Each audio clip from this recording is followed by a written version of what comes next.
नमस्कार विद्यार्थी मित्रांनो, VJC स्टडीच्या यूट्यूब चॅनलवरती आपलं स्वागत आहे. आपण MPSC प्रिलिम्स मेन्समधल्या पॉलिटीच्या प्रश्नाचं ॲनालिसिस पाहतोय. 2011 पासून 2025 पर्यंतच्या 2700+ प्रश्नांचं अचूक उत्तर आणि जे राहिलेले 3 पर्याय आहेत तर ते का चुकीचे आहेत असं परीक्षाभिमुख परिपूर्ण सखोल विश्लेषण या सिरीजमध्ये आपण पाहतोय. आणि यूट्यूबवरची ही पहिली फ्री ऑफ कॉस्ट पॉलिटीची सर्व पॉलिटीचे MCQ किंवा PYQ कव्हर करणारी ही सिरीज आहे. याच्यातलं हे पुढचं लेक्चर. जर का तुम्ही अगोदरचे लेक्चर्स पाहिले नसतील तर ते सर्वप्रथम अगोदरचे लेक्चर्स पहा. जवळजवळ 95% पोर्शन PYQचा आपण कव्हर केला आहे with detail explanation and analysis. हे लक्षात ठेवा. त्याच्या अगोदर प्रत्येक घटकाचा आपण कुठल्या माध्यमातून तुम्ही अभ्यास करू शकता ते सुद्धा आपण काही घटक बाजूला काढतोय आणि ते तुम्हाला इंट्रोडक्शनमध्ये सांगतोय. आजचा जो आपला टॉपिक आहे PYQचा तर तो आहे निवडणूक प्रक्रिया, इलेक्शन प्रोसेस इन इंडिया. आता याचा ज्यावेळेस आपण अभ्यास करत असतो या निवडणूक प्रक्रियेचा तर त्यावेळेस आपल्याला वेगवेगळ्या घटकांचा अभ्यास करावा लागतो. सर्वप्रथम या निवडणुका आल्या कुठून, कशा होतात, निवडणुकीचे प्रकार कुठले.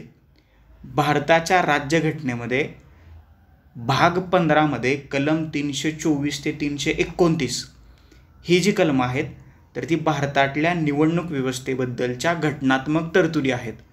तर नक्की त्या काय सांगतायत, निवडणुकीचे प्रकार, वैशिष्ट्ये आणि ही संपूर्ण प्रक्रिया कशी पार पडते. लोकसभेच्या आणि विधानसभेच्या निवडणुका घेत असताना भारताचा निवडणूक आयोग कोणती कार्यवाही करतो आणि ज्यावेळेस स्थानिक स्वराज्य संस्थांच्या निवडणुका होत असतात तर त्यावेळेस राज्य निवडणूक आयोगाची भूमिका काय असते. याशिवाय निवडणूक आयोग त्याच्यामध्ये केंद्राचा आणि राज्याचा, त्याची स्थापना, रचना, कार्य आणि अधिकार कोणते कोणते आहेत या सगळ्या गोष्टी, मतदारसंघाचं परिसीमन आणि त्याच्याशी संबंधित असणारं राज्यघटनेतलं कलम 82 असेल, निवडणुका आणि इलेक्ट्रॉनिक वोटिंग मशीनचा झालेला वापर असेल, मतदारावरती प्रभाव पाडणारे वेगवेगळे घटक असतील आणि एक देश एक निवडणूक गेल्या वर्षभरातला चर्चेचा विषय. तर या सर्व घटकांचा तुम्हाला इथं अभ्यास करणं गरजेचंच आहे. आलं लक्षात. आता या निवडणुकीबद्दल म्हणजे जिथं जिथं लोकशाही आहे तर त्या देशामध्ये बहिमुक्त, निपक्षपाती आणि न्याय वातावरणात निवडणुकाचं पर्यवेक्षण होणं ही एक लोकशाहीची पूर्ववाट समजली जाते. एक प्रसिद्ध राज्यशास्त्रज्ञ आहेत पोलॉक नावाचे, तर त्यांनी या प्रक्रियेचं वर्णन खूप छान पद्धतीने केले. ते म्हणतात, सार्वजनिक निवडणुका काटेकोरपणे आणि कार्यक्षमतेने पार पाडल्या नाहीत तर केवळ सार्वजनिक यंत्रणा कुचकामी ठरतात असं नाही, तर संपूर्ण लोकशाही व्यवस्था संकटात सापडते. यावरून कुठल्याही लोकशाही व्यवस्थेमध्ये निवडणुकीचं महत्त्व किती असतं हे तुमच्या लक्षात येते. आलं लक्षात. आता भारताच्या राज्यघटनेमध्ये भाग 15 मध्ये जी 5 कलमं आहेत 324, 25, 26, 27, 28 आणि 29 तर या कलमांमध्ये भारताची निवडणुका, निवडणूक आयोग आणि निवडणूक प्रक्रिया या 3 महत्त्वाच्या घटकांचा उहापोह करण्यात आलेला आहे. ती जर का तुम्ही कलमं पाहिली, याच्या अगोदर आपण बऱ्याच वेळेला या कलमांबद्दल बोललोय, चर्चा केली, त्याच्यावरचे प्रश्न सोडवलेत. कारण आपण कॉन्स्टिट्युशनल बॉडीज पाहत असताना आपण तिथं या कलमांचा तुम्हाला रेफरन्स दिलेला आहे. 324 कलम सांगते निवडणुकांचं पर्यवेक्षण, निर्देश आणि नियंत्रण याबाबत निवडणूक आयोगाचा अधिकार. याचाच अर्थ 324 अंतर्गत केंद्रीय निवडणूक आयोगाची स्थापना केली जाते. 325 धर्म, वंश, जात, लिंग या आधारे मतदार यादीमधून वगळण्यास किंवा समावेश करण्यास किंवा विशेष यादीत नमूद करण्यास प्रतिबंध. कलम 326 प्रौढ मताधिकाराचा अधिकार लोकसभा आणि विधानसभेत. 327 विधिमंडळाच्या निवडणुकीसंदर्भात तरतूद करण्याचा संसदेचा अधिकार. 328 राज्य विधिमंडळाच्या निवडणुकीसंदर्भात तरतुदी करण्याचा संबंधित राज्य विधिमंडळाचा अधिकार. आणि कलम 329 न्यायालयांना निवडणूक विषयांमध्ये हस्तक्षेप करण्यास प्रतिबंध. याचाच अर्थ काय, न्यायालयांना निवडणूक प्रक्रियेमध्ये हस्तक्षेप करता येत नाही. हे महत्त्वाची कलम. आता मी ते रिपीट नाही करणार. अजून एक महत्त्वाची घोषणा, निवडणुकीबद्दल ऑलरेडी म्हणजे आत्ताच आपल्या संविधानाच्या सिरीज एक नवीन लेक्चर ॲड केले, भारतात नोटा का फसला. ते जर का तुम्ही पाहिलं नसेल तर ते लेक्चर पहा. एक देश एक निवडणूक, त्याच्यामध्ये भारताचा निवडणूक आयोग अगदी 1952 पासून लोकसभेच्या पहिल्या निवडणुकीपासून 2024च्या लोकसभेच्या निवडणुकीपर्यंत अगदी पहिल्यापासून शेवटापर्यंत आपण सगळ्या गोष्टी डिस्कस केलेल्या आहेत. निवडणूक आयोगाबद्दलचे प्रश्न आणि त्याच्याबद्दलचं विश्लेषण आपण घटनात्मक संस्था या PYQच्या सिरीजमध्ये कव्हर केले. ते पाहिलं नसेल तर तुम्ही पहा. ही जर का 3 लेक्चर तुम्ही निवडणूक प्रक्रियेविषयीची पाहिली आणि हे सर्व प्रश्न जर का तुम्ही सॉल्व्ह केले तर याच्या पलीकडं निवडणुकीबद्दलचा अभ्यास तुम्हाला करावा लागणार नाही. हे मी तुम्हाला बॉन्ड पेपरवरती लिहून देऊ शकतो. ओके, येते लक्षात. तर एवढे सगळे लेक्चर पहा आणि मग हे लेक्चर पहा. आणि जर का तुम्ही डिस्क्रिप्टिव्ह पॅटर्ननुसार अभ्यास करत असाल तर हे जे मी मुद्दे सांगितलेत तर एवढ्याच मुद्द्यांतर्गत तुम्ही मेन्सचा अभ्यास करा. याच्या पलीकडं जाण्याची गरज नाही. हे सुद्धा मी कोऱ्या कागदावरती लिहून देऊ शकतो, कारण याच्या बाहेर आयोग प्रश्नच विचारणार नाही. कारण निवडणूक प्रक्रिया सगळी एवढ्यातच मी सांगितली. That's it. त्याच्यामुळे जास्त टेन्शन नाही घ्यायचं. एवढ्याच घटकांचा विचार करा, अभ्यास करा, छान उत्तरं सोडवा आणि मेन्सला छान उत्तरं लिहा. कारण लिहाल तर अधिकारी व्हाल हे आता अनरिटन मोठं झालेला आहे. तर अशा तऱ्हेनं निवडणूक प्रक्रियेवरचे प्रश्न आपण आता चर्चेला घेणार आहोत. चला, पहिला प्रश्न तुमच्या स्क्रीनवरती आहे आणि जरा थोडंसं नाही जास्त फास्ट जाणार आहे, कारण बराचसा फॅक्च्युअल डाटा याच्यामध्ये आहे. काही करंट अफेअर्सचे प्रश्न आहेत, म्हणजे त्यावेळेला हे विचारलेले, आणि प्रश्नांची संख्या जास्त असल्यामुळं हे थोडंसं फास्ट होऊ शकतं. त्याच्यामुळं स्टिक टू द स्क्रीन. तुम्ही मोबाईलवर पाहताय, लॅपटॉपवर पाहताय, LED वरती पाहताय, TV वरती पाहताय, कशातही पाहत असाल तर स्क्रीनवरून डोळे हलवू नका. जसे आपण टक लावून एखादा पिक्चर पाहतो, एखादी वेब सिरीज पाहतो, ओके, यूट्यूबला काय काय पाहतो, क्रोमवरती गुगलला काय काय पाहतो, तसं एकदा हे प्रश्न थोडंसं लक्ष देऊन पहा. हे जर का विश्लेषण तुम्ही व्यवस्थितपणे पाहिलं, मी सांगतो त्या गोष्टी ऐकल्या, तर तुम्हाला दुसरं काय करण्याची गरज पडणार नाही. That's it. चलो सुरुवात करूया. पहिला प्रश्न, खालीलपैकी कोणती समिती भारतातील निवडणूक सुधारणांशी संबंधित नाही? एक समिती कुठली तर जी की निवडणूक सुधारणांशी संबंधित नाही आहे. आता त्या समितीचं नाव मी तुम्हाला सांगतो. ती समिती कशाशी संबंधित आहे हे तुम्ही मला कमेंट बॉक्समध्ये कमेंट करून सांगायचं. थोडंसं तुम्ही पण काम करा. तर ही NN होरा समिती जी आहे ना, तर ही निवडणूक सुधारणाशी संबंधित नसणारी समिती आहे. ओके, आता अजून एक ट्रिक देतो तुम्हाला, थोडंसं क्लू देतो. ही समिती आली होती 1993ला. आता तुम्ही मला सांगायचं आहे कशाशी संबंधित असणारी ही समिती आहे. कमेंट बॉक्समध्ये या प्रश्नाचं उत्तर कमेंट करा. आता ही दिनेश गोस्वामी समिती जी आहे, गोस्वामी समिती आली होती 1990ला. दिनेश गोस्वामी समिती निवडणूक सुधारणाशी संबंधित आहे. त्याच्यानंतर ही इंद्रजित गुप्ता समिती जी आहे तर ती 1998ला आलेली असणारी 1998ला आलेली ही समिती आहे. आणि तारकुंडे समितीसुद्धा निवडणूक सुधारणाशी संबंधित असणारी समिती आहे. ही होरा समिती 1993ला आली होती, परंतु ही निवडणूक सुधारणाशी संबंधित नसणारी समिती आहे. That's it. पर्याय क्रमांक 1. पुढचा प्रश्न, योग्य विधान ओळखायचं आहे. 2 विधानं तुम्हाला दिलेली आहेत. 2022च्या गोवा विधानसभा निवडणुकीत भाजपला 20 जागा मिळाल्या. हे बरोबर आहे. करंट अफेअरचा प्रश्न होता. गोवा विधानसभेत सदस्यांची संख्या 42 नाही आहे, तर ती 40 आहे. That's it. ब चुकलं. पर्याय क्रमांक 1 आपल्या प्रश्नाचं उत्तर आहे. हे करंट अफेअरच्या प्रश्नावरती जास्त वेळ नाही घालवणार आपण, कारण त्यावेळेला हे चर्चेत होते, आत्ता हे नसतील. पुढचा प्रश्न, फॅक्च्युअल डाटा थोडा लक्षात ठेवा. खालील विधाने विचारात घ्या. राज्य विधानसभेच्या निवडणुकीच्या संदर्भात उमेदवार ज्या मतदारसंघात निवडणूक लढवणार असेल केवळ त्याच मतदारसंघातील मतदार त्या उमेदवाराचं नाव सुचवू शकतात. बरोबर आहे का? बरोबर आहे. उमेदवार ज्या मतदारसंघात निवडणूक लढवणार असेल अशा उमेदवाराचं नाव दुसऱ्या मतदारसंघातील मतदार यादीमध्ये नोंद असलेला मतदार देखील त्या उमेदवाराचं नाव सुचवू शकतो नाही. म्हणजे ज्या मतदारसंघातून उमेदवार निवडणूक लढवणार आहे त्याच मतदारसंघातील मतदारांनी त्या काय म्हणतो आपण त्याला, निवडणूक लढवणाऱ्याचं नाव सुचवणं गरजेचं असतं, किंवा उमेदवाराचं नाव सूचक म्हणून त्यांच्या सह्या किंवा त्यांनी त्याला ओळख दाखवणं गरजेचं असतं. फक्त अविधान बरोबर आहे. ब चूक. पर्याय क्रमांक 1 उत्तर आपलं. पुढचा प्रश्न, केंद्रीय जागरूकता निरीक्षकाबद्दल खालीलपैकी कोणतं विधान चुकीचं आहे? ओके, 4 विधान आहेत. बघा आता कुठलं विधान चुकीचं आहे.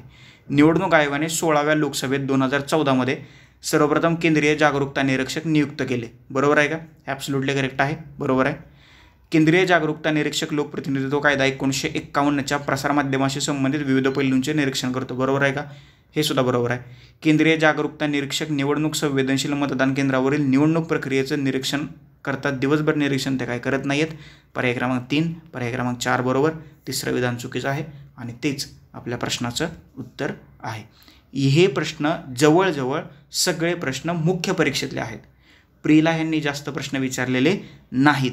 त्याच्यामुळं मेन्सच्या ओरिएंटेड म्हणजे त्याच्यातल्या हा राज्यसेवेच्या मुख्य परीक्षेचा टॉपिक होता आणि आता राज्यसेवेच्या मुख्य परीक्षेचा अभ्यासक्रम बदलला आहे.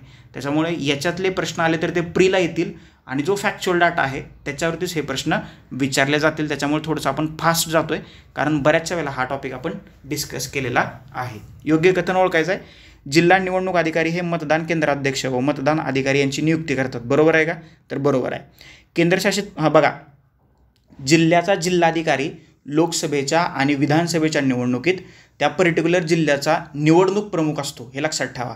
त्याच्यामुळं जिल्हा निवडणूक अधिकारी म्हणून जिल्हाधिकारी काम करतो आणि मतदान केंद्राध्यक्ष आणि मतदान अधिकारी यांची तो नियुक्ती करतो. पहिलं विधान बरोबर आहे. केंद्रशासित प्रदेशांच्या बाबतीत रिटर्निंग निवडणूक अधिकारी हे मतदान केंद्राध्यक्ष आणि मतदान अधिकारी यांची नियुक्ती करतात. तर हे सुद्धा बरोबर आहे. दोन्हीच्या दोन्ही विधानं बरोबर आहेत. पर्याय क्रमांक 3 त्यामुळं आपलं बरोबर उत्तर आहे. जिल्हाधिकारी, तहसीलदार आणि मग त्याच्याखाली गाव पातळीवर ग्रामसेवक ही सगळी कामं पार पाडत असतात. खालीलपैकी योग्य कथन ओळखा. 2 विधानं दिलेत तुम्हाला.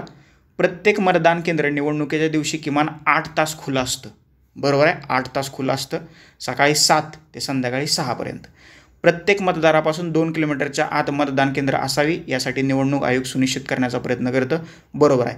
म्हणजे तुम्ही इथं राहताय तर 2 किलोमीटरच्या आत तुमचं मतदान केंद्र असतं, हे लक्षात ठेवा. म्हणजे तुमच्या गावात जरी 2000 लोकसंख्या असली तरी 2000 लोकसंख्येसाठी 3 बूथ असतात. 3 ठिकाणी तुम्ही वोटिंग करू शकता. म्हणजे ते प्रभागानुसार असतं. That's it. हा जरा मला थोडासा जिव्हाळ्याचा विषय आहे, त्याच्यामुळे बऱ्याचशा गोष्टी मला माहीत आहेत. बरोबर. तर 2 किलोमीटरच्या आत तुम्हाला मतदान केंद्र उपलब्ध करून दिलं जातं. दोन्हीच्या दोन्ही विधानं बरोबर आहेत. पुन्हा एकदा पर्याय क्रमांक 3 आपल्या प्रश्नाचं उत्तर आहे. पुढचा प्रश्न. खालीलपैकी कोणत्या लोकसभा निवडणुकीत सर्वात जास्त मतदानाची टक्केवारी होती? कुठली? 2019ची लेटेस्ट लेटेस्ट निवडणूक. बघा, 2014ला 66.4% होती. त्याच्यानंतर 2019ला 67.40% झाली आणि 2009ला 33.69% होती. आलं लक्षात? पर्याय क्रमांक 1 सर्वाधिक मतदारांची टक्केवारी 67.40%. That's it. आणि त्याच्या अगोदर 66.4% 2014ला. 2024ला किती झाली आहे? 65.79%. म्हणजे 2024ला सुद्धा लोकसभेची टक्केवारी 19पेक्षा कमीच झालीच आपल्याला दिसून येत आहे. पुढचा प्रश्न. खालील कथने लक्षात घ्या आणि त्याच्यातलं कोणतं कथन अयोग्य आहे किंवा चुकीचं असणारं कथन आपल्याला ओळखायचं आहे. 2009मध्ये लोकसभा निवडणूक लढवणाऱ्या सर्वसाधारण उमेदवारांनी द्यावी लागणारी सुरक्षा रक्कम ₹10,000 वरून 25,000 पर्यंत वाढवण्यात आली. ओके, हे विधान जे आहे तर हे विधान बरोबर आहे. 2009मध्ये राज्य विधानसभेच्या निवडणुकीसाठी अनुसूचित जाती जमातीच्या उमेदवारांसाठी सुरक्षा ठेव 2,500 वरून 7,500 पर्यंत वाढवण्यात आली. नाही, ती 5,000 केली होती. 5,000. ओके, चुकले. आता तुम्ही म्हणाल ही सुरक्षा किंवा अनामत रक्कम का ठेवली जाते? लक्षात ठेवा, जर का ही रक्कम ठेवली नाही, उठ बाय सूट मग कोणी निवडणूक लढवेल ना. त्याच्यामुळं ज्याच्याकडे थोडेसे पैसे आहेत, म्हणजे बघा, पुन्हा एकदा भारताच्या राज्यघटनेत सर्वसामान्य लोकांना निवडणूक लढवण्याचा अधिकार सुद्धा देण्यात आलेला आहे. ओके, उगाच 4 लाख रुपये एवढी सुरक्षा रक्कम ठेवली तर ज्याला खरंच निवडणूक लढवायची तो निवडणूक लढवू शकेल का? लढवू शकणार नाही. त्याच्यामुळं योग्य सुरक्षा रक्कम ठेवणं गरजेचं आहे. नाहीतर त्या अनुषंगानं दारुडे सुद्धा निवडणूक लढवतील उद्या खासदारकीची. त्याच्यामुळं ही सुरक्षा रक्कम ठेवलेली आहे. तुम्हाला जर का म्हणजे योग्य मतं पडली तर तुमची सुरक्षा रक्कम किंवा अनामत रक्कम जी आहे तर ती तुम्हाला, त्याला आपण बोलीभाषेत डिपॉझिट म्हणतो, तर ते माघारी मिळतं. त्याच्यामुळे काय टेन्शन घ्यायची गरज नाही. पुढचा प्रश्न. खालीलपैकी योग्य कथन कोणतं? योग्य असणारं वाक्य शोधायचं आपल्याला. पहिल्या लोकसभा निवडणुकीत काँग्रेसने 489 पैकी 364 जागा जिंकल्या. फॅक्च्युअल आहे, बरोबर पकडून चालायचं. पहिल्या लोकसभा निवडणुकीत भारतीय साम्यवादी पक्षाने 16 जागा जिंकल्या. फॅक्च्युअल आहे, बरोबर चालून पकडायचं. काँग्रेस पक्षाने मद्रास व ओरिसा राज्याच्या निवडणुकीत 1952 बहुमताने जागा जिंकल्या. काँग्रेस पक्षाने मद्रास आणि ओरिसा, आता ही 2 राज्य असे आहेत. मद्रास म्हणजे तमिळनाडू. तर या तमिळनाडूमध्ये डाव्यांचा प्रभाव जास्त आहे आणि तिथं काय म्हटलं आहे? बहुमत म्हटलं आहे.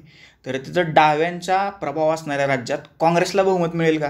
हे थोडंसं इलॉजिकल वाटतं. त्याच्यामुळं चुकीचं पकडून झालं. हे असं समजून चाललं की तुम्हाला याचं काहीच माहीत नाही या प्रश्नाचं, तरीसुद्धा प्रश्न कसा सोडवू शकतो? तर असा सोडवू शकतो. कारण पहिल्या लोकसभेच्या निवडणुकीत काँग्रेसचं वर्चस्व होतं. कारण नुकतंच काँग्रेसने भारताच्या स्वातंत्र्य चळवळीत सक्रिय सहभाग नोंदवलेला होता आणि मग निवडणूक लढवलेली होती. त्याच्यामुळं पहिलं विधान शक्य आहे, पॉसिबिलिटीज आहे. आणि साम्यवादी पक्षाने 16 जागा जिंकू शकतो ना, त्याच्यामुळे दोन्हीच्या दोन्ही विधानं पहिली बरोबर आहेत. पर्याय क्रमांक 3 अ आणि ब ही दोन विधानं बरोबर आहेत. पुढचा प्रश्न, जोड्या लावायच्यात समित्या आणि त्या कधी स्थापन झाल्या होत्या याचं साल. आता ह्या सगळ्या निवडणूक सुधारणा समित्या आहेत. पहिली आहे इंद्रजित गुप्ता 1998 आली होती. होरा समिती 1993 आली होती. निवडणूक सुधारणावर कायदा आयोगाचा अहवाल जो होता तर तो 1999 आला होता. आणि गोसावी समिती जी आहे तर 1990 आली होती. 5वा पर्याय सुद्धा त्यांनी इथं दिलेला आहे. 5वा पर्याय कुठंच लागत नाही, तो कॅन्सल करा. या प्रश्नाचं उत्तर आहे पर्याय क्रमांक 4 अ ला 3 ब ला 2 क ला 4 आणि ड ला 1. Okay, that's it. पुढचा प्रश्न तो सुद्धा जोड्या लावाचाच आहे प्रश्न. बघा, निवडणूक सुधारणा समिती आहे त्याचं साल आणि वर्ष. आता सांगितले SN होरा समिती कधी आली होती 1993. दिनेश गोस्वामी समिती कधी आली होती 1990. इंद्रजित गुप्ता समिती 1998 आणि JS वर्मा समिती 2013 लेटेस्टची समिती. याचं उत्तर आहे पर्याय क्रमांक 3 अ ला 2 ब ला 3 क ला 4 आणि ड ला 1. पर्याय क्रमांक 3. That's it. पुढचा प्रश्न, योग्य विधानं ओळखायचे. 2 विधानं तुम्हाला दिलेली आहेत. लोकसभा निवडणुकीची अधिसूचना भारताचा निवडणूक आयोग जाहीर करतो. बरोबरच आहे ना, म्हणजे जिथं लोकसभा निवडणूक जाहीर व्हायचे त्याच्या आठवडाभर अगोदर एक प्रेस कॉन्फरन्स होते आणि त्याच्यामुळं लोकसभेची अधिसूचना किंवा कधी वोटिंग होईल, किती टप्प्यात होईल, कोणत्या राज्यात कोणते राज्य कोणत्या टप्प्यात येतील, निकाल कधी लागेल, हे सगळं भारतीय निवडणूक आयोग जाहीर करतो. Election commission of India. पहिलं विधान बरोबर आहे. विधानसभा निवडणुकीची अधिसूचना राज्य निवडणूक जाहीर करतो. नाही, विधानसभा निवडणुका ज्या आहेत तर ती जबाबदारी सगळी भारतीय निवडणूक आयोगावरती असते. राज्य निवडणूक आयोग काय करतं, स्थानिक स्वराज्य संस्थांच्या निवडणुका घेतं. त्याच्यामुळे ब विधान चुकलं, अ बरोबर. पर्याय क्रमांक 1 उत्तर. पुढचा प्रश्न, योग्य कथनं ओळखायचे. तुम्हाला 3 विधानं दिलेली आहेत. इलेक्ट्रॉनिक वोटिंग मशीनची निर्मिती electronic corporation of India Hyderabad आणि Bharat electronics corporation limited Bangalore या 2 संस्था करतात. बरोबर आहे. EVMवरती आधारित EVM आणि राडा अशा नावाचं एक लेक्चर आहे. ते लेक्चर जर का तुम्ही पाहिलं नसेल तर न विसरता पहा. EVMची सगळी हिस्ट्री, कधी आलं, कुठल्या निवडणुकीत आलं, कुठल्या राज्यात पहिल्यांदा आलं, लोकसभेच्या कुठल्या निवडणुकीत सर्वत्र वापरायला सुरुवात केली, ती सगळी माहिती कोण तयार करतं, EVM बरोबर छेडछाड करता येते की नाही, या सगळ्या गोष्टी मी ते लेक्चरमध्ये सांगितलेल्या आहेत. इथं जास्तीचं एक्सप्लेनेशन तुम्हाला मिळणार नाही, तिकडे जाऊन तुम्ही तो लेक्चर पहा. पहिलं विधान बरोबर आहे. EVMच्या एका कंट्रोल युनिटमध्ये जास्तीत जास्त 62. मला सांगा, एक अशी एक ती स्ट्रीप लावली तर या स्ट्रीपमध्ये 62 नावं बसतील का? लॉजिकच नाही आहे. त्याच्यामुळे ब चुकलं. 16-17 वाजतात त्याच्यात. ओके, ब चुकलं. EVMचा सार्वत्रिक वापर 2004च्या लोकसभेच्या निवडणुकीत करण्यात आला. बरोबर आहे. अ आणि क. पर्याय क्रमांक 3 आपल्या प्रश्नाचं उत्तर. पुढचा प्रश्न, योग्य विधानं ओळखायचे. 2 विधानं तुम्हाला या ठिकाणी दिलेली आहेत. 2014 झालेल्या नागालँडच्या नोक्सेन विधानसभा मतदारसंघाच्या निवडणुकीत व्हीव्हीपॅटचा प्रथम वापर करण्यात आला. आता व्हीव्हीपॅट लॉंग फॉर्म काय त्याचं माहिती आहे ना, व्हीव्हीपॅटचा voter verifiable paper audit trail. Okay, आणि त्या व्हीव्हीपॅटचं सुद्धा मी त्याच्यामध्ये EVM व्हीव्हीपॅट ह्या सगळ्या गोष्टींची तिथं माहिती दिलेली आहे. आता हे नागालँडच्या विधानसभेत पहिल्यांदा वापरलं होतं का 2014ला, तर हे उत्तर चुकीचं आहे. जर का तुम्हाला डिटेलमध्ये पाहायचं असेल तर ते लेक्चर पहा. 2014च्या लोकसभा निवडणुकीत 12 निवडणूक संसदीय मतदारसंघात व्हीव्हीपॅट वापरण्यात आले. हे सुद्धा चुकीचं आहे. त्याच्यामुळे पर्याय क्रमांक 4 एकही विधान इथं योग्य नाही. That's it. पुढचा प्रश्न, अयोग्य कथन ओळखायचं आहे. 4 वाक्य तुम्हाला दिलेली आहेत. भारताचे मुख्य निवडणूक आयुक्ताची नेमणूक राष्ट्रपतीद्वारे केली जाते. ओके, बरोबर आहे का? तर बरोबर आहे. लक्षात ठेवा, सध्या भारतात ह्या मुख्य निवडणूक आयुक्ताची नियुक्ती करण्यासाठी एक समिती नेमण्यात आलेली आहे आणि समिती राष्ट्रपतीला सांगेल याची नियुक्ती करा. त्या समितीमध्ये लोकसभेच्या विरोधी पक्षाचा पक्षनेता, पंतप्रधान आणि भारताचा सरन्यायाधीश त्याच्यात असावा की नसावा. तर सुप्रीम कोर्टानं सांगितले असावा आणि केंद्र सरकार म्हणते नसावा. याच्यावरून वाद चालू आहे आणि तसा कायदाही केंद्र सरकारनं पारित केला आहे. त्याच्यामुळे हे विधान आत्ता चुकीचं आहे. म्हणजे नेमणूक नाही, नियुक्ती करतात. नेमणूक ती समिती निवड करते आणि ते राष्ट्रपतीकडे देतात. तर हे विधान त्यावेळेस बरोबर होतं, आत्ता चुकीचं आहे. मुख्य निवडणूक आयुक्तांचा कार्यकाल 5 वर्ष आणि 65 वर्ष, तर 6 वर्ष आणि 65 वर्ष असतो. त्याच्यामुळं हे चुकलं आहे. आणि राज्य निवडणूक आयुक्त 6 वर्ष आणि 62 वर्ष. मुख्य निवडणूक आयुक्तांना भारताच्या सर्वोच्च न्यायालयातील न्यायाधीश इतका दर्जा असतो, हे सुद्धा बरोबर आहे. मुख्य निवडणूक आयुक्तांचा त्यांच्या पदावरून महाभियोगाद्वारे संसद हटवू शकते, हे सुद्धा बरोबर आहे. तर 1, 3, 4 ही विधानं बरोबर आहेत. दुसरं विधान जे आहे तर या ठिकाणी चुकीचं आहे. खालील विधानं विचारात घ्या आणि त्याच्यापैकी कोणतं विधान चूक आहे, तर चुकीचं विधान आपल्याला निवडायचं आहे. बघा हे प्रश्न थोडासा वाचून घ्या. फक्त ब विधान जे आहे तर ते चुकीचं आहे. अ, क आणि ड हे विधान जे आहे तर ते बरोबर आहे. फॅक्च्युअल डाटा आहे थोडासा पश्चिम बंगालच्या बाबतीत काय मतं पडली होती ते वाचून घ्या तुम्ही, एवढं काय महत्त्वाचं नाही आहे ते. पुढचा प्रश्न, पुढीलपैकी कोणतं विधान किंवा विधाने बरोबर आहेत? 2 विधानं दिलेत, बरोबर विधान आपल्याला बाजूला काढायचे आहेत. उमेदवारांची सुरक्षा ठेव किंवा डिपॉझिट परत करण्याच्या संदर्भात निवडणूक लढवणाऱ्या उमेदवारांना प्राप्त झालेली एकूण मतांची गणना करण्याकरता नोटा पर्याय प्राप्त मतांची दखल घेतली जात नाही, हे लक्षात ठेवा. पहिलं विधान चुकलं. जर आता भारतात नोटा खाप असला ते लेक्चर पहा, भारतीय संविधान या लेक्चर सिरीज अंतर्गत ते उपलब्ध आहे. जर नोटा पर्याय निवडणाऱ्या मतदारांची संख्या ही कोणत्याही उमेदवाराला मतप्राप्त जास्त असली तरी बहुसंख्य मतं प्राप्त करणारा विजयी उमेदवार होतो, हे बरोबर आहे. म्हणजे नोटाला जरी 50% मतं पडली तरीसुद्धा त्या निवडणुकीवरती कुठलाही परिणाम होत नाही. नोटानंतर ज्याला सर्वाधिक मतं मिळालेली आहेत तर त्या उमेदवाराला विजयी घोषित केलं जातं. मग आता असा प्रश्न उपस्थित केला जातोय की मग नोटा कशालाच, जर का त्याचा कुठलाही परिणाम होणार नसेल तर. ओके, पर्याय क्रमांक 2 आपल्या प्रश्नाचं उत्तर आहे. पुढचा प्रश्न, मतदारांच्या संख्येनुसार संसदीय मतदारसंघाचा उतरता क्रम लावा. हा प्रश्न आयोगाने कॅन्सल केला आहे, आपणही कॅन्सल करू. That's it. बघा आता सगळ्यात थोडंसं लॉजिक लावलं तर उत्तर प्रदेश जे आहे तर त्या उत्तर प्रदेशमधली राज्य पहिल्यांदा येतील आणि मग म्हणजे लॉजिक लावलं तर. पण हा प्रश्न आयोगाने कॅन्सल केला आहे, आपण सुद्धा चर्चा नको करायला. पुढचा प्रश्न, खालील कथने लक्षात घ्या आणि योग्य कथनं किंवा बरोबर विधानं ओळखा. जर उमेदवार मान्यताप्राप्त राजकीय पक्षाने प्रायोजित केलेला नसेल तर संसदीय किंवा विधानसभा मतदारसंघातील उमेदवारांच्या नामनिर्देशन पत्रावर 10 नोंदणीकृत मतदारांची सूचक म्हणून आवश्यकता असते, बरोबर आहे.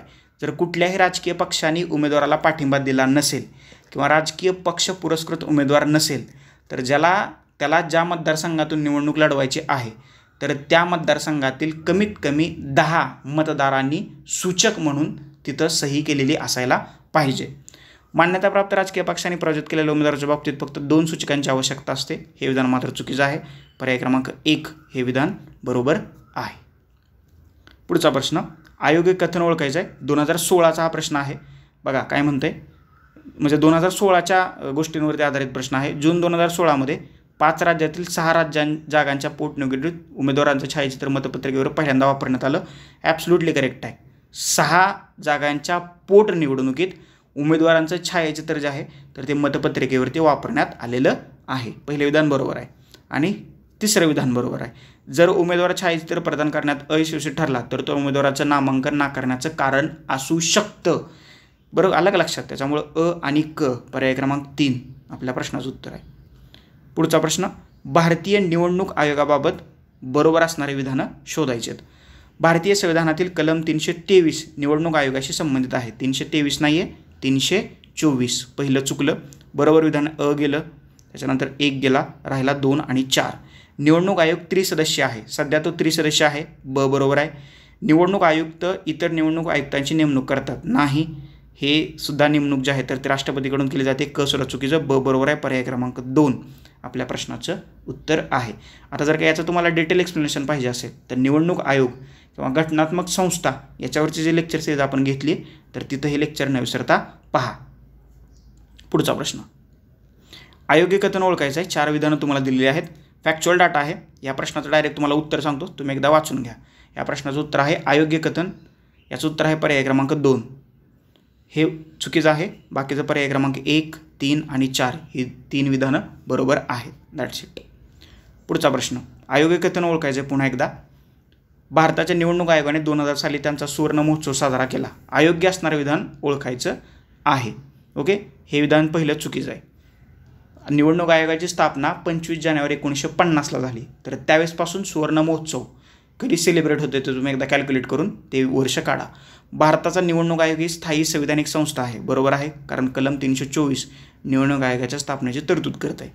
भारताच्या निवडणूक आयोगाने मतदार शिक्षण आणि निवडणुकीतील सहभाग हा निवडणूक व्यवस्थापनाचा अविभाज्य भाग म्हणून 2009मध्ये औपचारिकरित्या स्वीकारला, बरोबर आहे.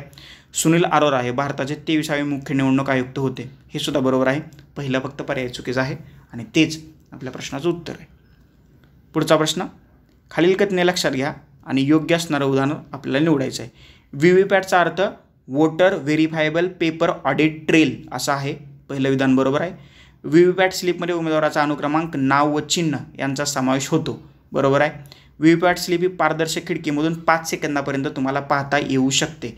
5 नाही 7 सेकंदापर्यंत. क चुकलं, अ आणि ब, पर्याय क्रमांक 1. That's it. हेच आपलं उत्तर आहे. ओके, तुम्ही वोटिंगला गेल्यानंतर पाहिलं असेल, ज्यावेळेस तुम्ही त्या मशीनवरती जाऊन बटन दाबता, मग असा टिव आवाज होतो. मग साईडला व्हीव्हीपॅट ठेवलेलं असतं, त्याच्या खिडकीत तुम्ही त्याचे फोटो काढून व्हायरल केले असतील की बघा आम्ही किती तुमच्या बाजून आहे वगैरे वगैरे. तर तिथं तुम्हाला त्याचं सगळं दिसतं आणि मग ते जी ती स्लिप आहे ती कट होते आणि एका बॉक्समध्ये पडते. बरोबर, ती 7 सेकंद तुम्हाला पाहते ते. पुढचा प्रश्न, खालील कथने लक्षात घ्या आणि योग्य असणारे विधान आपल्याला शोधायचे आहेत. पारूर विधानसभा मतदारसंघामध्ये सर्वप्रथम इलेक्ट्रॉनिक मतदान यंत्राचा वापर करण्यात आला. करण्यात आला का? तर करण्यात आला. No doubt about that. Electronic मतदान यंत्राचा सर्वप्रथम वापर मे 1982 करण्यात आला. बरोबर आहे का? तर हे सुद्धा बरोबर आहे. तिसरे विधान पहा, निवडणुकीमध्ये EVMचा वापर करण्याचा भारताच्या निवडणूक आयोगाला अधिकार देण्याबाबतचे नवीन कलम 61A हे डिसेंबर 1991 लोकप्रतिनिधित्व कायदा 1951 जोडण्यात आलं. तर हे विधान बरोबर आहे का? तर हे विधान या ठिकाणी चुकीचं आहे.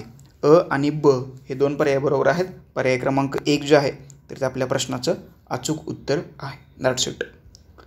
पुढचा प्रश्न, भारतीय निर्वाचन आयोगाबाबत खालीलपैकी कोणतं विधान चुकीचं आहे? बरोबर, चुकीचं असणारं विधान आपल्याला शोधायचं आहे. ज्या पद्धतीनं सर्वोच्च न्यायालयाच्या न्यायाधीशाला पदावरून दूर केलं जातं त्याच पद्धतीनं मुख्य निवडणूक आयुक्तांना पदावरून दूर केलं जाऊ शकतं. हे बरोबर आहे. त्यासाठी लोकसभा, राज्यसभा या संसदेच्या सभागृहांनी 2/3 बहुमताने तसा ठराव मंजूर करावा लागतो. Absolutely correct. बरोबर आहे विधान. अन्य निवडणूक आयुक्तांना राष्ट्रपती मुख्य निवडणूक आयुक्तांच्या शिफारशीवरून पदावरून दूर करू शकतात. हे सुद्धा बरोबर आहे. निवडणूक म्हणजे मुख्य निवडणूक आयुक्ताला महाभियोगानं दूर करता येतं, परंतु इतर जे 2 निवडणूक आयुक्त आहेत त्यांना जर का दूर करायचं असेल तर त्याच्यासाठी राज्यघटनेत कुठलीही विशिष्ट प्रक्रिया सांगितलेली नाही. त्याच्यासाठी काय क्रायटेरिया आहे, मुख्य निवडणूक आयुक्तांना जर का सांगितलं या दोघांना निलंबित करा, काढून टाका, तर राष्ट्रपती त्यांना काढून टाकू शकतात. That's it. निवडणूक आयुक्तास पदावरून दूर करण्यासाठी मुख्य निवडणूक आयुक्तांनी केलेली शिफारस ही राष्ट्रपतीवरती बंधनकारक असते. असं काही नाही आहे, राष्ट्रपती ती बंधनकारक नसते.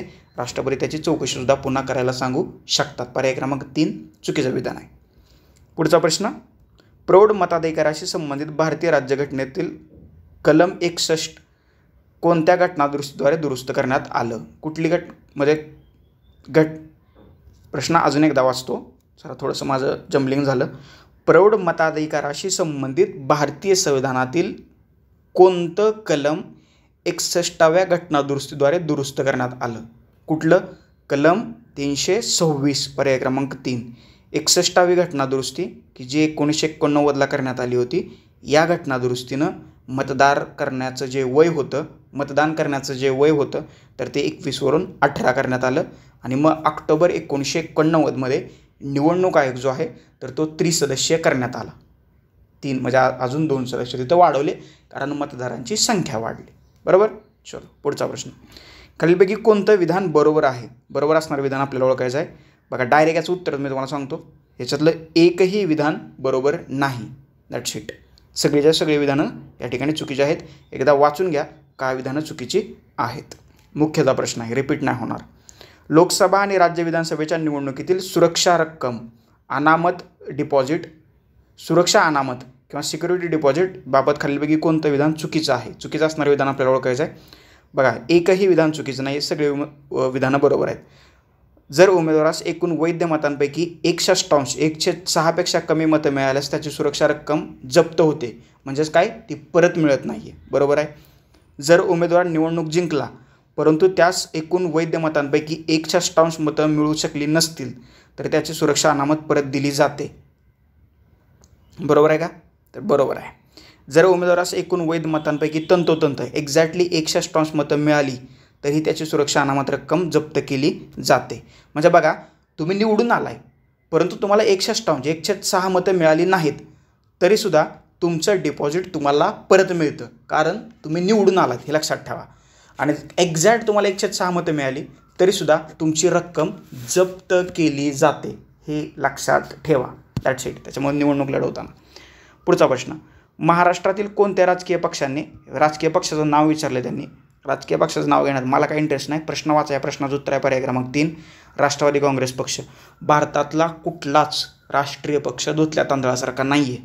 आत्ता भारताच्या पॉलिटिकल राजकीय पटलावरती काय चाललं आहे, कुठले पक्ष फुटत आहेत, कुठले आमदार खासदार कुठं जात आहेत, कुठल्या राजकीय पक्षाचा नेता काय करतो आहे, हे तुम्हाला चांगलं माहीत आहे. मला त्याच्याबद्दल बोलण्यात इंटरेस्ट नाही आहे. तरीसुद्धा या पक्षाचं उत्तर या प्रश्नाचं उत्तर आहे पर्याय क्रमांक 3. That's it. आपण कुठल्याही पक्षाचा नेता नाही आहे, आपण कुठल्याही पक्षाचा समर्थक नाही आहे. फक्त मी राज्यशास्त्राचा विद्यार्थी आणि शिकवते तर शिक्षक आहे, बस. त्याच्यामुळे हे सगळं मला जाणून घेणं गरजेचं असतं. पुढचा प्रश्न, पोस्टल मतदान कुठलं विधान चुकीचं आहे पोस्टल मतदानाच्या बाबतीत. प्रथम, पोस्टलद्वारे आलेलं मतं ही EVMच्या मधील मतांच्या अगोदर मोजली जातात. पहिल्यांदा पोस्टलची मतं मोजली जातात, बरोबर आहे, तुम्ही पाहिलं असेल. प्रतिबंधक स्थानबद्धतेत असलेले लोक पोस्टल मताचा वापर करू शकतात, हे सुद्धा बरोबर आहे. कैदी देखील पोस्टल मताचा वापर करू शकतात, हे मात्र चुकीचं आहे. लक्षात ठेवा, कैदी पोस्टल मताचा वापर करू शकत नाही. इव्हन त्यांना मतदान करण्याचाच अधिकार नाही आहे. असं काही लिहिलं नाही, पण ते मतदान करू शकत नाही, ते लक्षात ठेवा. त्याच्यामुळं तिसरं विधान जे आहे या ठिकाणी चुकीचं आहे. पहिली 2 विधानं बरोबर आहेत. पुढचा प्रश्न, 2011पर्यंत दुरुस्त केलेल्या निवडणूक चिन्हे आरक्षण आणि वाटप आदेश 1968 प्रमाणे आरक्षित चिन्ह म्हणजे काय असतं, मान्यताप्राप्त राजकीय पक्षासाठी राखीव चिन्ह. That's it. म्हणजे एखादा मान्यताप्राप्त पक्ष असेल आणि त्याच्यासाठी जे राखीव चिन्ह असतं तर त्यांना काय म्हणतो आपण, आरक्षित चिन्ह असं आपण म्हणतो. पुढचा प्रश्न, जोड्या लावायच्यात तुम्हाला. बघा, मुख्य निवडणूक अधिकारी कोण असतो, तर तो राज्यासाठी असतो. निवडणूक निर्णय अधिकारी कुठं असतो, संसदीय मतदारसंघासाठी असतो. आणि मतदान केंद्राध्यक्ष कुठं असतो, तो मतदान केंद्रावरती असतो. त्याच्यामुळं याचं उत्तर आहे पर्याय क्रमांक 2. अ ला 2, ब ला 3 आणि क ला 1. आता हे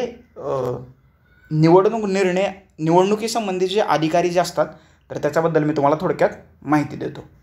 बघा, आता पहिल्यांदा सगळ्यात टॉपला कोण येतं, भारतीय निवडणूक आयोग, इलेक्शन कमिशन ऑफ इंडिया. त्याच्यानंतर मतदार नोंदणी अधिकारी, इलेक्टोरल रजिस्ट्रेशन ऑफिसर येतो. त्याच्यानंतर मुख्य निवडणूक अधिकारी, चीफ इलेक्टोरल ऑफिसर. एखाद्या घटक राज्य किंवा केंद्रशासित प्रदेशातील निवडणूक कार्याचं पर्यवेक्षण करण्यासाठी भारताच्या निवडणूक आयोगाद्वारे राज्य आणि केंद्रशासित प्रदेशांसाठी या मुख्य अधिकाऱ्याची निवड केली जाते. त्याच्यानंतर जिल्हा निवडणूक आयोग, डिस्ट्रिक्ट इलेक्टोरल ऑफिसर. त्याच्यानंतर निवडणूक निर्णय अधिकारी, रिटर्निंग ऑफिसर. त्याच्यानंतर पीठासीन अधिकारी, प्रिसाइडिंग ऑफिसर. त्याच्यानंतर मतदान अधिकारी, पोलिंग ऑफिसर. त्याच्यामध्ये प्रथम मतदान अधिकारी, द्वितीय मतदान अधिकारी आणि तिसरा मतदान अधिकारी. त्याच्यानंतर निरीक्षक, ऑब्झर्वर. त्याच्यामध्ये 4-5 प्रकार आहेत. सर्वसाधारण निरीक्षक, खर्च निरीक्षक, पोलीस निरीक्षक, जागृती निरीक्षक. त्याच्यानंतर सूक्ष्म निरीक्षक आणि सहाय्यक खर्च निरीक्षक. आलं लक्षात, ही सगळी हायरार्की आहे. पुढचा प्रश्न, संपत कुमारन समितीने ज्या अनेक निवडणूक सुधारणा सुचवल्या होत्या त्यातील महत्त्वाची सुधारणा कोणती, असा त्यांनी सरळ 2019ला मुख्य परीक्षेला प्रश्न विचारलेला होता. या प्रश्नाचं उत्तर आहे पर्याय क्रमांक 4. राज्य प्रशासनातील मुख्य सचिव दर्जाचा अधिकारी राज्यातील प्रमुख निर्वाचन अधिकारी म्हणून नेमावा. ओके, पर्याय क्रमांक 4. पुढचा प्रश्न, ETBPचा अर्थ काय. ओके, ETBPचा अर्थ आहे इलेक्ट्रॉनिकली ट्रान्समिटेड पोस्टल बॅलेट. पर्याय क्रमांक 4, इलेक्ट्रॉनिकली ट्रान्समिटेड पोस्टल बॅलेट. आलं लक्षात, समजलं. That's it. सिक्कीमबाबतचा हा प्रश्न आहे, सिक्कीमच्या निवडणुकीच्या प्रक्रियेबाबतचा. सिक्कीम विधानसभेच्या 1974च्या पहिल्या लोकशाही निवडणुका सिक्कीम काँग्रेसने जिंकल्या. बरोबर विधान ओळखायचं आपल्याला. बरोबर आहे. आता तुम्ही म्हणाल तिकडं 1974ला विधानसभेच्या निवडणुका कशा काय झाल्या. पहिल्यांदा सिक्कीम प्रॉव्हिन्स होता, मग UT झाला आणि मग भारताचं राज्य झालं. आणि 1974ला तिथं विधानसभेच्या पहिल्या निवडणुका पार पडल्या आणि सिक्कीम काँग्रेसने त्या जिंकल्या. काजी लेडुप दोर्जी खांगसर्पा हे सिक्कीम प्रजामंडळाचे संस्थापक होते. बरोबर आहे, फॅक्च्युअल डाटा आहे. काजी लोणपू खारसंगाम काय असेल ते खांगसर्पा यांनी 1962मध्ये सिक्कीम राष्ट्रीय काँग्रेसची स्थापना केली. हे सुद्धा बरोबर आहे. भारतीय संघराज्याचं सिक्कीम 23वे राज्य बनलं. बघा आत्ता जर का 28 असेल तर सिक्कीम 23वं राज्य असेल का, तर हे विधान चुकीचं आहे. लॉजिक लावा ना थोडंसं. आता कितवं राज्य बनलं ते मला न विसरता खाली कमेंट बॉक्समध्ये कमेंट करून सांगा. अ ब क पर्याय क्रमांक 4 आपल्या प्रश्नाचं उत्तर आहे. पुढचा प्रश्न, EVMच्या माध्यमातून जास्तीत जास्त किती मतदान घेता येते, चुकीचं आहे म्हणजे प्रश्न कॅन्सल केला आहे. पुढचा प्रश्न, जोड्या लावा राजकीय पक्ष आणि त्यांचं निवडणूक चिन्ह. साधा प्रश्न आहे बघा. All India Majlis Ittehadul Muslimeen AIMM असं आय थिंक त्या प्रश्नाचं आहे. यांचं चिन्ह आहे पतंग. तेलंगणा राष्ट्र समिती कार BRS, त्यांनी आता नाव बदलले भारत राष्ट्र समिती गेले. तेलुगू देसम सायकल. युवाजन श्रमिक रयतू काँग्रेस पार्टी छताचा पंखा. याचं उत्तर आहे पर्याय क्रमांक 4. अ ला 4, ब ला 3, क ला 2, ड ला 1. पुढचा प्रश्न, 18 वर्ष पूर्ण करणाऱ्या प्रत्येक भारतीय नागरिकाला मतदानाचा अधिकार कोणत्या घटनादुरुस्तीने प्राप्त झाला. ओके, 1989ची 61वी घटनादुरुस्ती. पर्याय क्रमांक 3. म्हणजे मतदान करण्याचं वय जे होतं तर ते 21 वरून 18 वर्ष करण्यात आलेलं आहे. पुढचा प्रश्न, निवडणूक आयुक्तांचा कार्यकाल समाप्ती संदर्भात कोणत्या 2 अटी आहेत. कुठल्या 2 अटी आहेत ते सांगायचं आहे. ओके, एक तर त्यांचा 6 वर्षाचा, 5 वर्ष नाही आहे 6 वर्ष आहे त्याच्यामुळे हे गेलं. 60 वर्ष नाही आहे, वयाची 65 वर्ष आहे त्याच्यामुळे हे गेलं. राहिले 2 ब आणि ड. 6 वर्ष आणि वयाची 65 वर्ष हे केंद्राच्या बाबतीत, आणि राज्याच्या बाबतीत 6 वर्ष आणि वयाची 62 वर्ष. ब आणि ड ही 2 विधानं बरोबर आहेत. पर्याय क्रमांक 3 आपल्या प्रश्नाचं उत्तर आहे. That's it. पुढचा प्रश्न, अयोग्य कथन आपल्याला ओळखायचं आहे. 4 विधानं दिलेत. संविधानाच्या कलम 324 नुसार भारतीय निवडणूक आयोग या संविधानिक संस्थेची निर्मिती करण्यात आली. बरोबर आहे. निवडणूक आयोगाची स्थापना 25 जानेवारी 1950. बरोबर आहे. मुख्य निवडणूक आयुक्त सुकुमार सेन यांची नियुक्ती 25 जानेवारी 1950 रोजी करण्यात आली. हे विधान मात्र चुकीचं आहे. 1 ऑक्टोबर 1993 पासून भारताचा निवडणूक आयोग त्रिसदस्य झाला. बरोबर आहे, कारण मतदारांची संख्या पुन्हा एकदा वाढली, लोड वाढला म्हणून त्रिसदस्य केला. तिसरं विधान चुकीचं आहे. सुकुमार सेन यांची नियुक्ती कधी झाली होती, ते पहिले मुख्य निवडणूक आयुक्त आहेत, याच्याबद्दल काही डाऊट नाही आहे, परंतु त्यांची नियुक्ती कधी झाली होती या प्रश्नाचं उत्तर थोडंसं तुम्ही गुगल करून मला खाली कमेंट बॉक्समध्ये कमेंट करून सांगायचं. तेवढं काम करा आता तुम्ही. That's it. ओके, पुढचा प्रश्न काय म्हणतोय बघा. चलो खालील विधाने वाचा आणि बरोबर असणारी विधानं शोधा. 3 विधानं आहेत. निवडणुकीसंदर्भातल्या तरतुदी घटनेच्या भाग 15 मध्ये आहेत. बरोबर आहे का, तर भाग 15 मध्येच आहेत. कलम 324 ते 329. कलम 325 नुसार मतदार यादीमध्ये व्यक्ती उत्पन्न शैक्षणिक पात्रता अपात्र होणार नाही. हे चुकीचं आहे का, तर नाही. तिथं काय सांगितले, जात धर्म वंश लिंग याच्यावरून अपात्र होणार नाही. ब चुकीचं आहे. भारतात प्रौढ मतदानाचा हक्क हा वैधानिक हक्क आहे. नाही, तो कायदेशीर हक्क आहे, त्याच्यामुळे क सुद्धा चुकलं. फक्त अ बरोबर आहे. पर्याय क्रमांक 2 आपल्या प्रश्नाचं उत्तर आहे. That's it. पुढचा प्रश्न, योग्य जोड्या जुळवा.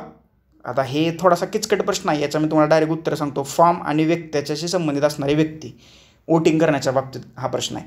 बघा, फॉर्म 6 सामान्य नागरिकांसाठी, फॉर्म 2 जो आहे तर सशस्त्र दलातील लोकांसाठी, फॉर्म 3 जो आहे तर विदेशात सेवा करणाऱ्या शासकीय अधिकाऱ्यांसाठी, आणि फॉर्म 2 जो आहे तर सशस्त्र पोलीस बलासाठी आहे. याचं उत्तर आहे पर्याय क्रमांक 1. अ ला 4, ब ला 3, क ला 2, ड ला 1. 4 3 2 1. म्हणजे हे फॉर्म भरून ती लोक तिथं वोटिंग करू शकतात. That's it. पुढचा प्रश्न, 2014च्या निवडणुकीबाबत हा प्रश्न आहे. भारतीय राष्ट्रीय काँग्रेस पक्षाने पुढीलपैकी कोणत्या राजकीय पक्षांबरोबर निवडणूक समझोता केला नव्हता. म्हणजे 2014ला काँग्रेसच्या बाजूने कोण नव्हतं असा त्यांनी प्रश्न विचारला आहे, आणि हा प्रश्न त्यांनी कॅन्सलसुद्धा केला आहे. That's it. बरोबर. आता कुठले पक्ष होते ते पाहून घ्या, हे काय एवढा विषय महत्त्वाचा नाही. आता हा प्रश्न रिपीट होणार नाही. मतदारसंघाचं परिसीमन यासंबंधी असलेल्या कोणत्याही कायद्याच्या वैधतेला कोणत्याही न्यायालयात आव्हान देता येतं का, तर कोणत्याही न्यायालयात आव्हान देता येत नाही. लक्षात ठेवा. कलम 82 नुसार प्रत्येक लोकसभेच्या निवडणुकीनंतर परिसीमन करण्याचा अधिकार जो आहे तर तो संसदेला देण्यात आलेला आहे, आणि त्या परिसीमन आयोगाबद्दल जर का काही डाऊट्स असतील तर त्याच्याबाबत ना कुठे चर्चा करता येते ना कुठल्या न्यायालयात जाता येते. हे लक्षात ठेवा. त्याच्यामुळे पर्याय क्रमांक 4. पुढचा प्रश्न, योग्य कथन ओळखायचं आहे तुम्हाला. भारतीय निवडणूक आयोगाची स्थापना 26 नोव्हेंबर 1949 नाही आहे, 25 जानेवारी 1950 झाली आणि पहिले मुख्य निवडणूक आयुक्त होते सुकुमार सेन. पहिलं विधान चुकीचं आहे. दुसरं विधान पहा, संयुक्त राष्ट्र व राष्ट्रकुल सचिवालयाच्या राष्ट्रातील निवडणुकीसाठी भारताचा निवडणूक आयोग तज्ज्ञ व निरीक्षक म्हणून उपलब्ध करून देतात. बरोबर आहे का? हे विधान बरोबर आहे, कारण फॅक्च्युअल डाटा आहे. जर का तुम्हाला माहीत नसलं सुद्धा तर सुद्धा हे तुम्ही बरोबर आणू शकता. पर्याय क्रमांक 2 आपल्या प्रश्नाचं अचूक उत्तर आहे. पुढचा प्रश्न, योग्य कथनं ओळखायचे. तुम्हाला 2 वाक्य दिलीत. निवडणूक सुधारणेबाबतीतील दिनेश गोस्वामी समितीची स्थापना 1990 मध्ये करण्यात आली होती. जोड्या लावलेल्या आहेत आपण. पहिला प्रश्न बरोबर आहे, पहिलं वाक्य बरोबर आहे. निवडणूक सुधारणेबाबतीतील इंद्रजित गुप्ता समितीची स्थापना 1995 मध्ये करण्यात आली होती. कुठली? आता सांगितले तुम्हाला जोड्या लावायला. इंद्रजित गुप्ता समिती जी आहे तर ती ही समिती विचारलेली आहे. ही 1998ची समिती आहे, नॉट 95. त्याच्यामुळे हे चुकलं. फक्त बरोबर आहे. पर्याय क्रमांक 1 जे आहे या ठिकाणी आपल्या प्रश्नाचं अचूक उत्तर आहे. पुढचा प्रश्न, भारतामध्ये मतदारांसाठी पात्रतेचे कोणते निकष आहेत? कुठले निकष आहेत? वास्तव्य असणं, बरोबर, मानसिक दुर्बलता नसणं, गुन्हा किंवा भ्रष्टाचार किंवा बेकायदेशीर कृत्य नसायला पाहिजे आणि आर्थिक लाभाचं पद धारण केलं असल्यास. ओके, हे चुकीचं आहे. ब आणि क. पर्याय क्रमांक 1 आपल्या प्रश्नाचं उत्तर आहे. अयोग्य कथन ओळखायचं आहे. 4 विधानं दिलेत तुम्हाला, त्याच्यातला अयोग्य. इलेक्ट्रॉनिक मतदान यंत्रामध्ये नियंत्रण युनिट व बॅलेट युनिटचा समावेश होतो. बरोबर आहे. कंट्रोल युनिट आणि बॅलेट युनिट असतं. एक बॅलेट युनिट 16 उमेदवारापर्यंत सेवा पुरवू शकतं. म्हणजे हे जे आडवी उभी मशीन असतं ना, ज्याच्यावरती नाव आणि वोटिंग करायचं असतं, बटन दाबायचं असतं, तर त्याच्यावरती 16 उमेदवार असतात. पर्याय क्रमांक 2 सुद्धा बरोबर आहे. एक नियंत्रण युनिट 48 उमेदवारांना, 48 नाही हो, 16 उमेदवारांना. तिसरं चुकलं. अयोग्य कथन ओळखायचं होतं, तेच आपल्या प्रश्नाचं उत्तर आहे 3 नंबरचं. चौथं विधान बरोबर आहे. That's it. पुढचा प्रश्न, निवडणूक सुधारणाशी संबंधित समित्या कोणत्या आहेत? ओके, दोन्हीही आहेत. दिनेश गोस्वामी 1990, इंद्रजित गुप्ता 1998. पर्याय क्रमांक 2च्या दोन्ही बरोबर आहेत. पर्याय क्रमांक 3 आपलं बरोबर उत्तर आहे. पुढचा प्रश्न, 2017च्या स्थानिक स्वराज्य संस्थांच्या निवडणुकीवेळी महाराष्ट्रात राज्य निवडणूक आयुक्त कोण होतं? कोण होतं त्यावेळेला? त्यावेळेचा करंट अफेअरचा प्रश्न आहे. जोगेश्वर सहारिया. That's it. हे लक्षात ठेवा. पुढचा प्रश्न, 2016 साली ओडिसाची स्थापना होऊन डॅश डॅश वर्ष पूर्ण झाली. किती? 80 वर्ष. पर्याय क्रमांक 2. आता तुम्ही काय शोधायचं आहे? ओडिसा हे भारतीय संघराज्यातलं कितवं राज्य म्हणून स्थापन झालेलं होतं. ओके, जरा थोडासा विचार करा. कमेंट बॉक्समध्ये या प्रश्नाचं उत्तर कमेंट करायचं आहे. That's it. पुढचा प्रश्न, भारतात कोणत्या वर्षापासून इलेक्ट्रॉनिक व डिजिटल छायाचित्रण व प्रसारण सुरू झालं? कोणत्या वर्षापासून झालं? तर 1980च्या शेवटी व 1989च्या प्रारंभी. That's it. पर्याय क्रमांक 2006 म्हटलं इथं, 1980 म्हणा किंवा 1990. That's it. पुढचा प्रश्न, निवडणूक अर्ज भरताना प्रत्येक उमेदवाराला शपथपत्र जोडणं आवश्यक आहे. त्याच्यामध्ये काय काय असायला पाहिजे? एखाद्या गुन्ह्यासाठी शिक्षा. ओके, वयाचा दाखला जर तुमचा असतो, शारीरिक अपंगत्व असतं, एखाद्या गुन्ह्यासाठी शिक्षा. ब बरोबर आहे. पर्याय क्रमांक 3 आपल्या प्रश्नाचं उत्तर आहे. पुढचा प्रश्न, पुढीलपैकी कोणत्या राजकीय पक्षाने 1977च्या सार्वत्रिक निवडणुकांमध्ये काँग्रेस पक्षाबरोबर युती केली असं त्यांनी विचारले? तर भारतीय कम्युनिस्ट पक्ष होता सोबत आणि अखिल भारतीय अण्णा द्रमुक. ओके, पर्याय आणि ब ही 2 विधानं बरोबर आहेत. त्याच्यामुळं पर्याय क्रमांक 1 जे आहे त्याचं आपल्या प्रश्नाचं उत्तर आहे. That's it. पुढचा प्रश्न, कोणत्या वर्षाच्या लोकसभा निवडणुकीत एका मतदारसंघात 112 उमेदवार उभे होते? त्या मतदारसंघाची मतपत्रिका वर्तमानपत्रा एवढी होती. 112 उमेदवार म्हणजे विचार करा. तर या प्रश्नाचं उत्तर आहे पर्याय कोणतंही नाही आहे, कुठलाही नाही. असं नव्हतंच, कुठलाच मतदारसंघ नव्हता. पुढचा प्रश्न, भारतीय राजकारणाच्या गुन्हेगारीस पायबंद घालण्यासाठी निर्वाचन आयोगाने खालीलपैकी कोणत्या वर्षी आदेश काढले? म्हणजे राजकारणाचं जे गुन्हेगारीकरण होत होतं तर त्याला आळा घालण्यासाठी कधी आदेश काढण्यात आले? 1997ला. आणि त्याच्यानंतर मग 1998ला दिनेश गोस्वामी समिती नेमण्यात आली आणि त्या समितीने वेगवेगळ्या शिफारशी केलेल्या आहेत आणि त्याची अंमलबजावणी आपल्याला झाल्याचे दिसते. पर्याय क्रमांक 3 या प्रश्नाचं उत्तर आहे. पुढचा प्रश्न, पुढीलपैकी कोणत्या समितीला भारतातील निवडणूक प्रक्रियेचा अभ्यास करून तिच्यात सुधारणा सुचवण्याचं कार्य सोपवण्यात आलं? समितीचं नाव सांगायचं आहे. 1990ची दिनेश गोस्वामी समिती. पर्याय क्रमांक 2 आपलं बरोबर उत्तर आहे. ओके, आणि 1987मध्ये 87 नाही, 1998 इंद्रजित गुप्ता कमिटी आलेली होती. That's it. पुढचा प्रश्न 1951, 57 आणि 62 या 3 लोकसभेच्या सार्वत्रिक निवडणुकीच्या बाबतीत पुढीलपैकी कोणतं विधान बरोबर आहे ते आपल्याला सांगायचं आहे. मतदानाचं प्रमाण वाढलं, मतदानाचं प्रमाण घटलं, मतदानाचं प्रमाण जसं तसं राहिलं, मतदानाच्या प्रमाणात वाढ किंवा घट असे प्रमाणशीरपणे दिसून येत नाही. बघा आता हे सगळ्यात मोठं विधान आहे. त्याच्यामुळं बऱ्याच जणांना वाटतं वाढलं कारण लोकसंख्या वाढली असेल, बऱ्याच जणांना वाटलं कमी झालं, बऱ्याच जणांना वाटेल तसंच राहिलं.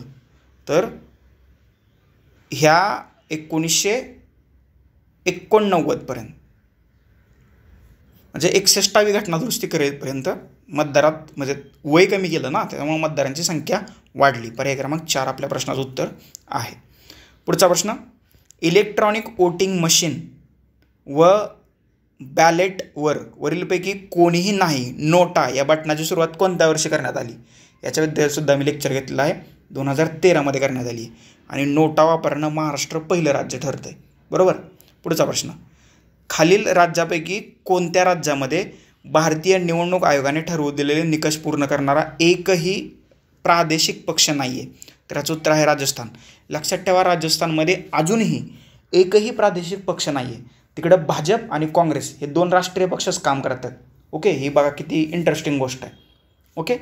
पुढचा प्रश्न 1993 TN शेषन मुख्य निवडणूक आयुक्त असताना निवडणूक आयोग त्रिसदस्यीय असल्याचं घोषित करून 2 अतिरिक्त आयुक्त नेमण्यात आले.